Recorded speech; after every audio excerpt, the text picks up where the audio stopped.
বাংলায় কথা বললেই তাকে বাংলাদেশি তকমা দিয়ে চালান করে দেওয়া হচ্ছে সীমান্তের ওপারে।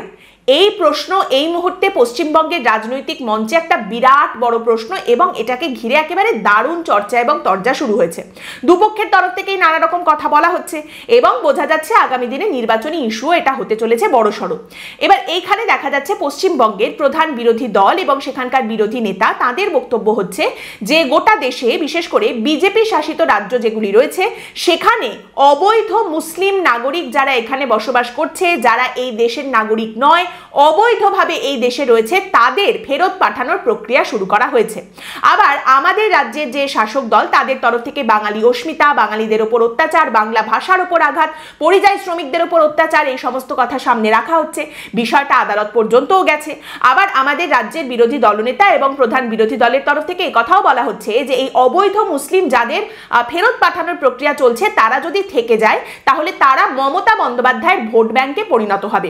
দুপক্ষের তরফ থেকেই অনেক কথা বলা হচ্ছে, তাই আমরা আজ গোটা ইস্যুটা একটু ভেঙে দেখার চেষ্টা করছি, কারণ দুপক্ষই আপনাকে অর্ধেক কথা কিছু বলছে আর অর্ধেক কথা চেপে রাখছে। তাহলে প্রথম থেকে আমরা শুরু করি। এই যে সাম্প্রতিক কালে বাংলা ভাষা বললেই কি বাংলাদেশি বলে চিহ্নিত করা হচ্ছে, এই প্রশ্নটা উঠে এসেছে। এর পেছনে রয়েছেন অন্যতম একজন চরিত্র যার নাম উত্তম ব্রজবাসী এবং তিনি দিনহাটার বাসিন্দা। এবার জানা যাচ্ছে আসামের ফরেনার্স ট্রাইব্যুনাল আইনের আওতায় এই উত্তম ব্রজবাসীর বিরুদ্ধে একটি মামলা করা হয়েছে এবং তাকে অনুপ্রবেশকারী হিসেবে সন্দেহ করা হচ্ছে।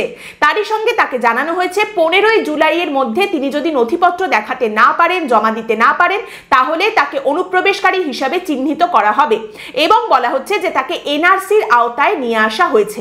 জানা যাচ্ছে চলতি বছর জানুয়ারি মাসে তার কাছে একটা নোটিশ এসে পৌঁছেছিল এবং তারপর আবার এই নিয়ে তরজা নতুন করে শুরু হয়েছে। তারই সঙ্গে বলা হচ্ছে যে আসামের তরফ থেকে বক্তব্য হলো এই উত্তম ব্রজবাসী তিনি একটা সময় অনৈতিকভাবে আসামের গৌহাটিতে প্রবেশ করেছিলেন, সেখানে ছিলেন, সেই কারণে তার বিরুদ্ধে 2015তে এই মামলাটা হয়েছিল। কিন্তু তিনি কোথাকার বাসিন্দা হিসেবে জানা যাচ্ছে এই পশ্চিমবঙ্গের দিনহাটার, কোচবিহারের দিনহাটার বাসিন্দা উত্তম ব্রজবাসী। আসামের মুখ্যমন্ত্রী হিমন্ত বিশ্ব শর্মা তিনিও এই বিষয়টিতে একটি বিবৃতি সামনে রাখেন এই ঘটনার পরপরই এবং তিনি বলছেন যে এটা একটা আইনি প্রক্রিয়া। এই ব্যক্তি যে রাজবংশী সেটা ওনার আইনজীবীরা আদালতে জানাননি। উনি আসামেরই নাগরিক, অস্থায়ীভাবে পশ্চিমবঙ্গে বসবাস করেন। ওনার বিরুদ্ধে মামলা সম্ভবত এতদিনে খারিজ হয়ে গিয়েছে। তাহলে এখানে দুটো খুব গুরুত্বপূর্ণ বিষয় রয়েছে। এক হচ্ছে যে উনি যে রাজবংশী এই বিষয়টা ওনার উকিল আদালতে জানাননি এবং 2 নম্বর কথা যেটা হিমন্ত বিশ্ব শর্মা বলছেন যে এই ব্যক্তি আসলে আসামেরই বাসিন্দা, তিনি অস্থায়ীভাবে পশ্চিমবঙ্গে বসবাস করছেন। এবার প্রথমে এই ব্যক্তির রাজবংশী পরিচয়ের কথায় আসি। উনি যে রাজবংশী তার প্রমাণ আইনজীবীরা আদালতে দেননি, আইনজীবীরা এই কথা আদালতে জানাননি। এর কারণটা কি?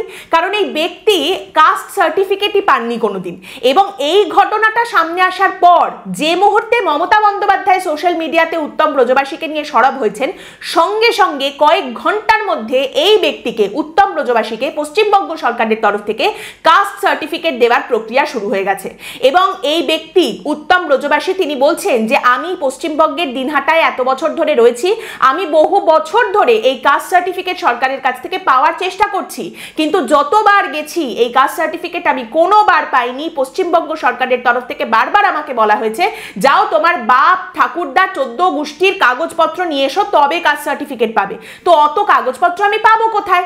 এবার তাহলে এত তড়িঘড়ি কি করে তিনি কাস্ট সার্টিফিকেট পেলেন? তিনি বলছেন হঠাৎই আমাকে তাড়াতাড়ি করে বিডিও অফিসে নিয়ে গেল এবং বিডিও অফিসে নিয়ে যাওয়ার সঙ্গে সঙ্গে ওরা তখন আমাকে বলছে তোমাকে আজকেই কাস্ট সার্টিফিকেট দিয়ে দেবো, তুমি একটু অপেক্ষা করো। মুখ্যমন্ত্রী মমতা বন্দ্যোপাধ্যায়ের সরকার যারা কিনা বলছেন যে এই উত্তম ব্রজবাসী তিনি এত বছর ধরে পশ্চিমবঙ্গের বাসিন্দা, তিনি পশ্চিমবঙ্গে রয়েছেন, সেই সরকার একটা কাস্ট সার্টিফিকেট তাকে দেওয়ার জন্য বছরের পর বছর ঘোল খাইয়েছে। তারপর যে মুহূর্তে একটি রাজনৈতিক সুবিধা, একটি রাজনৈতিক অপরচুনিটি সামনে এসেছে, সঙ্গে সঙ্গে কয়েক ঘন্টার মধ্যে একজন পশ্চিমবঙ্গবাসী তিনি কাস্ট সার্টিফিকেট পেয়ে যাচ্ছেন, যেটার জন্য বছরের পর বছর তাকে নাকানি চোবানি খেতে হয়েছে। এরপর আমরা আসি আসামের মুখ্যমন্ত্রী হিমন্ত বিশ্ব শর্মা যে কথাটি বলছেন যে উনি আসলে আসামের নাগরিক, অস্থায়ীভাবে পশ্চিমবঙ্গে রয়েছেন এই যুক্তিতে। এই যে দাবিটা করা হচ্ছে আসামের মুখ্যমন্ত্রীর তরফ থেকে, এটাও খানিকটা অদ্ভুত। তার কারণ এই উত্তম ব্রজবাসীর গ্রামের মানুষজন, তার পাড়া পড়শি চারপাশে যারা রয়েছেন, তারা আকাশ থেকে পড়ছেন এই শুনে যে উত্তম ব্রজবাসী আসামের মানুষ। মানে যেমন ওই গ্রামের একজন প্রবীণ বাসিন্দা সংবাদ মাধ্যমকে বলছেন, ওকে তো ছোট থেকে এখানে দেখেইছি, শুধু ও নয়, ওর বাপ ঠাকুরদা, ওরা কয়েক পুরুষ এই গ্রামেরই মানুষ, এখানেই জন্মেছে, এখানেই বড় হয়েছে, এখানেই থেকেছে, তাহলে ও আজকে হঠাৎ করে আসামের বাসিন্দা কি করে হয়ে গেল? তারই সঙ্গে এই উত্তম ব্রজবাসীর সমবয়সী একজন ব্যক্তি, ওই গ্রামেরই মানুষ, তিনি বলছেন আমরা তো ছোটবেলা থেকে একসঙ্গে বড় হয়েছি, সারা জীবন দেখে এলাম যে ওই গ্রামেই রয়েছে, এখানেই পড়াশোনা করেছে, এখানে আমরা কাজকর্ম করছি, তো তাহলে হঠাৎ করে ও আজ আসামের বাসিন্দা কি করে হয়ে গেল?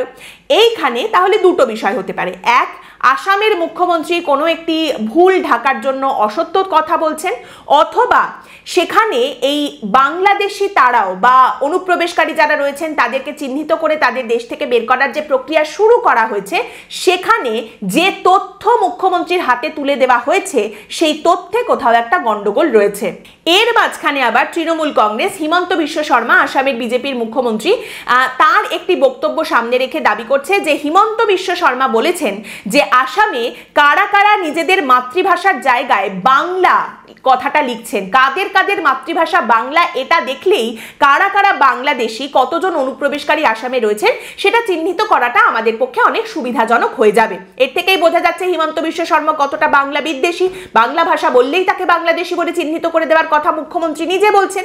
এবার অবশ্যই আমাদের রাজ্যের যে বিজেপি রয়েছে তারাও এটাকে ডিফেন্ড করছে, তাদের তরফ থেকে যুক্তি হচ্ছে যে আসামের মানুষজন যারা রয়েছেন তাদের মাতৃভাষা আসলে অহমিয়া, তাহলে সেখানে বাংলা লেখার তো কোনো প্রয়োজন নেই। সেই কারণেই হিমন্ত বিশ্ব শর্মা এই কথাটা বলেছেন যে আসামের মানুষের আসলে মাতৃভাষাটা অহমিয়া। এবার আসামের মানুষের মাতৃভাষা কি, আসামের মানুষের কতজনের মাতৃভাষা অহমিয়া, কতজনের বাংলা, দুটোই কোনো মানুষের মাতৃভাষা সেখানে হতে পারে কিনা, সেই নিয়ে কথা বলতে গেলে কিন্তু সেটা একেবারে আলাদা একটি চর্চার বিষয় চলে যাবে। তো আমরা মূল বিষয়টায় ফিরে আসি। এইখানে একটা পরিষ্কার ছোট্ট ব্যাখ্যা থাকতে পারে গোটা ঘটনার। উত্তম ব্রজবাসী দিনহাটার বাসিন্দা, তিনি বলছেন আমি আমার নামে কোনোদিনও কুমার কথাটা ব্যবহার করি না, আমার নাম উত্তম ব্রজবাসী, আমার সমস্ত ডকুমেন্টে তাই রয়েছে, এবং ওই ডকুমেন্টে আমার যে সই দেখানো হচ্ছে তার সঙ্গে আমার সইয়ের কিন্তু মিল নেই। সেক্ষেত্রে এটা হতে পারে যে এটা কিন্তু আসাম সরকারের তরফ থেকে একটা ছোট ক্ল্যারিক্যাল মিস্টেক, কোনোভাবে সেই জিনিসটা দিনহাটার এই উত্তম ব্রজবাসীর কাছে পৌঁছে গিয়েছে, নোটিশটা পৌঁছে গিয়েছে, এটা একটা ক্ল্যারিক্যাল মিস্টেক হতে পারে। এবং আসামের মুখ্যমন্ত্রী যখন এই নিয়ে বারবার বিবৃতি দিচ্ছেন তখন তিনিও এই বিষয়টা অ্যাডমিট করতে পারতেন, সামনে রাখতে পারতেন যে এটা জাস্ট একটা ছোট ক্ল্যারিক্যাল মিস্টেক। এই মুহূর্তে অনেকেই ফোন টোন করে আবার নানা রকম প্রশ্ন করছেন এই উত্তম ব্রজবাসীকে, আপনি কেন জানুয়ারির নোটিশ জুলাইতে বলছেন, এতদিন আপনি কেন বসেছিলেন, কে আপনাকে তাহলে মিডিয়ার সামনে আসতে বললো, ইত্যাদি ইত্যাদি নানান কথা। ফেব্রুয়ারিতে রাজবংশীদের ওপরে সমস্ত মামলা খারিজ করেছে আসাম সরকার, আপনি তাহলে জুলাই মাসে কেন এসেছেন ক্যামেরার সামনে? একটা বেসিক প্রশ্ন তারা আবার করতে ভুলে যাচ্ছেন যে পশ্চিমবঙ্গের একজন বাসিন্দার কাছে জানুয়ারি হোক জুলাই হোক আসাম সরকারের নোটিশ আসবে কেন, সেই জুরিসডিকশনটা কোথায়? কিন্তু এর সঙ্গে আবার এই একটা ঘটনায় ভুল হয়ে গেছে হতে পারে, কিন্তু এর সঙ্গে আমাদের দেশেরই অন্যান্য জায়গায় দিল্লি বা উড়িষ্যায় যে ঘটনা ঘটছে তার কিন্তু বিন্দু মাত্র মিল নেই। দেখুন, আমাদের দেশে অনুপ্রবেশকারী যারা রয়েছেন, যারা অবৈধভাবে অন্য দেশ থেকে প্রবেশ করে পশ্চিমবঙ্গে বলুন বা আমাদের দেশের যে কোনো জায়গায় বসবাস করছেন, তাদের এই দেশের কোথাও বসবাস করার কোনো অধিকার নেই। এবং আমাদের দেশের প্রত্যেকটি রাজ্য ইনক্লুডিং পশ্চিমবঙ্গ তাদের জন্য কোনো রকম সহমর্মিতা, দুঃখ, দয়া, মায়া, আচ্ছা সময় দিচ্ছে এই সমস্ত কিছু দেখানোর কোনো জায়গাই নেই। অনুপ্রবেশকারী অবৈধভাবে এই দেশে ঢুকেছেন, অবৈধভাবে রয়েছেন, কাগজপত্র নেই বা ফেক ভুয়ো কাগজপত্র বানিয়ে রয়েছেন, তাদের বিরুদ্ধে ইমিডিয়েটলি আমাদের দেশের সরকারের ব্যবস্থা নেওয়ার কথা এবং সেটাই নেওয়া উচিত, এবং তাদের দেশ থেকে বের করে তাদের নিজের নিজের দেশে পাঠিয়ে দেওয়ার ব্যবস্থা করা উচিত।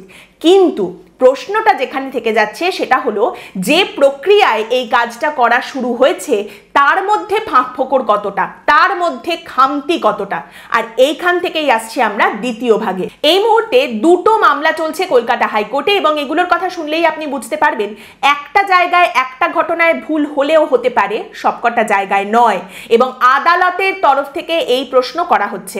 প্রথমত আমাদের কলকাতা হাইকোর্টের একটি ডিভিশন বেঞ্চের তরফ থেকে উড়িষ্যার সরকারকে প্রশ্ন করা হচ্ছে যে কি কারণে বাঙালি পরিযায়ী শ্রমিকদের উড়িষ্যায় আটক করা হয়েছিল হয়েছিল? অনুপ্রবেশকারী সন্দেহ করছেন আপনারা বাঙালি পরিযায়ী শ্রমিকদের আটকে রাখছেন কি কারণে? একইভাবে প্রশ্ন করা হচ্ছে দিল্লিকে, যেখানে দিল্লিকে প্রশ্ন করা হচ্ছে যে বাংলাভাষী মানুষ, বাংলা থেকে আসা মানুষ, তাদের আপনারা আটক করছেন কি হিসেবে, কিসের ভিত্তিতে, কি দেখে, মাপকাঠিটা কি যেটা দেখে আপনাদের মনে হচ্ছে যে এরা অনুপ্রবেশকারী হতে পারে, এরা এই দেশের বাসিন্দা নয়? যেহেতু প্রত্যেকটা জায়গায় দিল্লি বা উড়িষ্যার ঘটনার ক্ষেত্রে দেখা যাচ্ছে যাদের আটক করা হয়েছে তারা পশ্চিমবঙ্গের বাসিন্দা এবং বাংলা ভাষায় কথা বলেন, সে কারণেই এই অভিযোগ উঠছে যে এটা আসলে পশ্চিমবঙ্গের প্রতি বিদ্বেষ, বাংলা ভাষার প্রতি বিদ্বেষ এবং বাংলা বিদ্বেষের একটি উদাহরণ। যেমন অমিত শাহের মন্ত্রকের কাছে মোট 6টি প্রশ্নের উত্তর চেয়েছে কলকাতা হাইকোর্ট। আইনজীবী আদালতে জানাচ্ছেন তার মক্কেলের কন্যা সুনলি খাতুন, জামাই দানিশ শেখ এবং নাবালক নাতি সাবির শেখকে আটক করেছে দিল্লি পুলিশ। সেখানে বাংলা ভাষায় কথা বলার জন্য তাদের আটক করা হয়েছে। এবার এই ঘটনায় দিল্লির কাছ থেকে, অমিত শাহের মন্ত্রকের কাছ থেকে আদালত কয়েকটি প্রশ্নের উত্তর চেয়েছে। 6টি প্রশ্ন করা হয়েছে আদালতের তরফ থেকে। এই প্রশ্নের জবাব তাদের দিতে হবে, দিল্লিকে দিতে হবে। প্রথম প্রশ্ন, দানিশ, তার স্ত্রী এবং সন্তানকে কি আটক করা হয়েছিল নাকি তারা নিখোঁজ? 2, আটক করা হলে বলতে হবে তা কোনো আদালতের নির্দেশে করা হয়েছে কি না। 3, যদি আটক করা হয়ে থাকে কেন করা হয়েছে। 4, আটক করার আগে দানিশ বা তার স্ত্রীকে আটক করার কারণ কি জানানো হয়েছিল। 5, দিল্লি পুলিশ বা অন্য কোনো তদন্তকারী সংস্থা কি এদের বিরুদ্ধে কোনো তদন্ত করছে, সেই কারণে গ্রেপ্তার। 6, এই বিষয়ে পশ্চিমবঙ্গ সরকার এবং দিল্লি প্রশাসনের মধ্যে কি কোনো কথাবার্তা হয়েছে। অন্যদিকে আপনি দেখুন, এই খবরটা নিশ্চয়ই আপনারা দেখেছেন, উড়িষ্যা থেকে 403 জন যাদেরকে ডিটেইন করা হয়েছিল, আটক করা হয়েছিল, তাদের ছেড়ে দেওয়া হয়েছে, যেতে দেওয়া হয়েছে বাড়িতে। 403 জনকে, 44 জনকে এখনো পর্যন্ত উড়িষ্যায় আটকে রাখা হয়েছে, যারা প্রত্যেকে বাঙালি। 44 জনই বাঙালি, তাদের এখনো আটকে রাখা হয়েছে। তাহলে যাদের ধরা হয়েছিল এবং তারপর জানা গেছে যে তারা আদৌ অন্য কোনো দেশের বাসিন্দা নয়, এই দেশেরই বাসিন্দা, জানার পর যাদের ছেড়ে দেওয়া হয়েছে, তাদের যখন আটক করা হয়েছিল তখন তাদের সঙ্গে কি করা হয়েছিল, তাদের আটক করে কিভাবে রাখা হয়েছিল। জানা যাচ্ছে ওড়িয়া টানের বাংলা উচ্চারণে বারবার যাদের আটক করা হয়েছে তাদের কাছে জানতে চাওয়া হয়েছিল বাংলাদেশে কোনো পরিচিত তাদের রয়েছে কি না, আগে কোনো দুঃসম্পর্কের আত্মীয়ের সঙ্গে কোনো রকম যোগাযোগ তাদের ছিল কি না। জবাব হ্যাঁ হলেই উত্তরদাতাদের চিহ্নিত করে নিয়ে যাওয়া হয় আলাদা ঘরে।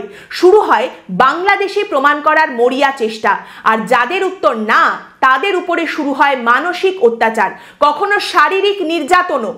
উড়িষ্যা জুড়ে বাংলাদেশি চিহ্নিতকরণের অস্থায়ী ডিটেনশন ক্যাম্প থেকে মুক্তি পেয়ে ভয়ঙ্কর অভিজ্ঞতার কথা শোনালেন নদিয়া ও মুর্শিদাবাদের পরিযায়ী শ্রমিকেরা। বন্দি দশায় তারা কেমন ছিলেন, প্রায় 10 দিন বন্দি থাকার পর মুক্ত নদিয়ার এক পরিযায়ী শ্রমিক জানাচ্ছেন, সকালে চিঁড়ে আর গুড় দেওয়া হতো, অর্ধেক চিঁড়েতে পোকা ভর্তি, দুবেলা ডাল ভাত আর আলু সেদ্ধ দেওয়া হতো, সে খাবারও সকলে পেতেন না। ডিটেনশন ক্যাম্পের মেঝে কাপড় বিছিয়ে শুতে হতো, আতঙ্ক এবং ভয়ে দু চোখের পাতা এক হতো না তাদের। এবার এটা আপনার কাছে মনে হতে পারে খুব বেশি তো কিছু নয়, একবার নিজেকে ওই জায়গায় রেখে দেখুন যে আপনি এই দেশের বাসিন্দা, অথচ আপনাকে ধরে নিয়ে এইভাবে আটকে রেখে বাংলাদেশি প্রমাণ করার চেষ্টা করা হচ্ছে এবং এই পরিস্থিতিতে আপনাকে রেখে দেওয়া হয়েছে। দেখুন, এখানে সব থেকে বড় কথা হলো বাংলাদেশি অনুপ্রবেশ আমাদের দেশের জন্য বিরাট বড় একটা জ্বলন্ত সমস্যা, এবং এটা যে কত বড় সমস্যা আলাদা করে বোঝানোর কোনো দরকার নেই। বিভিন্ন সময় এই খবর উঠে আসে যে অমুক জায়গা থেকে বাংলাদেশি ধরা পড়েছে, তমুক জায়গা থেকে বাংলাদেশি ধরা পড়েছে, তাদের কাছে এত এত ভুয়ো কাগজপত্র ছিল। পশ্চিমবঙ্গের বিভিন্ন জায়গা থেকে এরকম মানুষজন ধরা পড়েন, তাদের সঙ্গে ভুয়ো নথিপত্র ধরা পড়ে, কখনো কোনো একটা গ্রুপ ধরা পড়ে যারা এই সমস্ত ভুয়ো নথিপত্র বানিয়ে বাংলাদেশিদেরকে সরবরাহ করে। আপনি এটা করতে পারেন, আমরাও করি এই এক্সারসাইজটা মাঝে মধ্যে। এই খবরগুলো জানার জন্য পশ্চিমবঙ্গের যে কোনো একটা জায়গার নাম লিখে পাশে আপনি যদি বাংলাদেশি লেখেন, দেখবেন 10-12টা খবর বেরিয়ে যাবে যে অমুক জায়গা থেকে এতজন বাংলাদেশিকে ধরা হয়েছে, অতজন বাংলাদেশিকে ধরা হয়েছে, এরকম একটা জাল নথিপত্রের চক্র ছিল, সমস্ত এই ধরনের খবর আপনি পাবেন। কিন্তু পশ্চিমবঙ্গের শাসক দলের তরফ থেকে যে যুক্তি সামনে রাখা হচ্ছে সেখানে বলা হচ্ছে যে কাউকে অনুপ্রবেশকারী বাংলাদেশি হিসেবে সন্দেহ করার একমাত্র মাপকাঠি সে বাংলা ভাষায় কথা বলছে, এটা হতে পারে না। শুধুমাত্র বাংলা ভাষায় কথা বলছে বলেই আপনি বিষয়টাকে ধরে নিয়ে চলে যাবেন, আটকে রাখবেন, এটা তো হতে পারে না। মানে আমি আজকে অন্য একটা রাজ্যে যাব, গিয়ে আমি বাংলায় কথা বলবো, সঙ্গে সঙ্গে লোকজন আমাকে বাংলাদেশি মনে করে ধরে নিয়ে ডিটেনশন ক্যাম্পে ঢুকিয়ে দেবেন, এটা কি করে হতে পারে? শুধু বাংলা ভাষায় কথা বলা দেখে আপনি কি করে কাউকে অনুপ্রবেশকারী হিসেবে দাগিয়ে দিতে পারেন?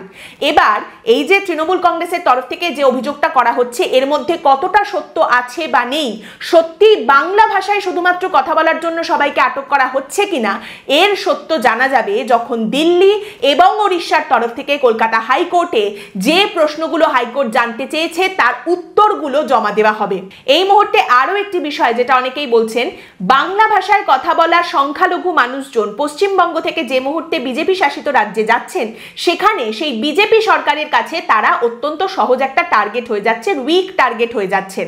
এবং এই জিনিসটা যখন এদেরকে টার্গেট করা হচ্ছে বিজেপি শাসিত রাজ্যগুলোতে, তখন এই জিনিসটা পশ্চিমবঙ্গে মমতা বন্দ্যোপাধ্যায়ের জন্য এবং তার রাজনৈতিক দল, তার শাসক দলের জন্য কিন্তু একটা বেনিফিট নিয়ে আসছে, যেহেতু সামনে নির্বাচন রয়েছে।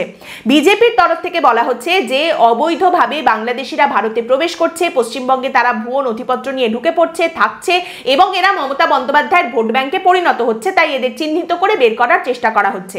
অন্যদিকে এখন তৃণমূল কংগ্রেসের হাতে এই হাতিয়ার চলে এসেছে। অন্যান্য রাজ্যে এই ধরনের ঘটনা ঘটার পর, এই উদাহরণ সামনে আসার পর, যেখানে মমতা বন্দ্যোপাধ্যায় এবং তার দলের তরফ থেকে এই যুক্তি সামনে রাখা হচ্ছে যে আসলে বিজেপি অত্যন্ত বাংলা বিদ্বেষী, বিভিন্ন রাজ্যে যেখানে বিজেপি ক্ষমতায় রয়েছে সেখানে বাংলা ভাষায় কথা বলা মানুষ দেখলেই এরা আটকে নিচ্ছে, বাংলাকে আঘাত করছে, বাঙালি অস্মিতাকে আঘাত করছে এবং বাংলার অপমান করছে। এবার এই দুজনের মধ্যে কার দাবি সঠিক, কার দাবি সত্য, সেটা প্রমাণিত হবে দুবার, একবার আদালতের ঘাটে, আরেকবার নির্বাচনের মাঠে। কোনটা আগে হয় এখন সেটাই দেখার বিষয়। আজকের এই পর্বতে সবটা কভার করা যায়নি, কারণ এটা অত্যন্ত দীর্ঘ এবং কমপ্লিকেটেড একটি ইস্যু, কিন্তু তাও আমার মনে হয় যে সূচনা পর্ব হিসেবে এটা ঠিক আছে। এই নিয়ে এরপরে আরো আলোচনা অবশ্যই আমরা আপনাদের সামনে রাখবো। আজকের পর্বটা এখানেই শেষ করছি। আপনাদের মতামত অবশ্যই জানাবেন। ভালো থাকবেন।